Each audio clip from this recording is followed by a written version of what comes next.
It was her question. But okay. Like, I don't know. I go into audition, and I audition with the casting director, who is generally not the person that'll make the final say, right?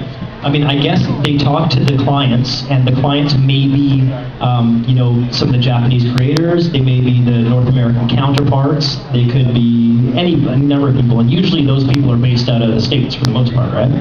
So, like, being in Vancouver, most of those people are based out of LA. And so I guess they give the casting people kind of an idea of what they're looking for. And they could have, dozens of people coming in to read for a character. So what the casting director does, as far as I understand, is they'll listen to all the tapes, all the auditions, and they'll kind of put together a short list of, people that they think the client would be interested in casting. And then it essentially gets shipped off somewhere else, and somebody makes a choice. So, I mean, it's one of those things. This is an industry of rejection, like any acting industry, be it on camera or voice or whatever, right?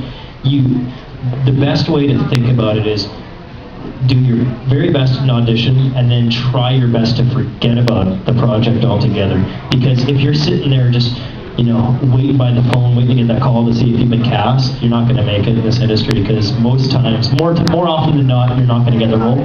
And then you're very excited when you do get the role, obviously. So I don't know how they make the decisions, but I think one thing that's kind of new to this industry, and I think it is actually taking shape and kind of affecting the way things get cast, is with all the hype on the internet about shows that just get licensed and are ready to be cast and stuff. I think people that have watched the show and put together kind of their dream cast, I think that actually does factor into some of the casting decisions. Like, I mean, I wouldn't be surprised if one of the reasons that I was cast in Death Note is because some people that were fans of the shows had actually suggested me for it. I think people do take that into consideration from time to time. So get online and tell people that you want me for every show that's ever been made. Maybe I'll keep working.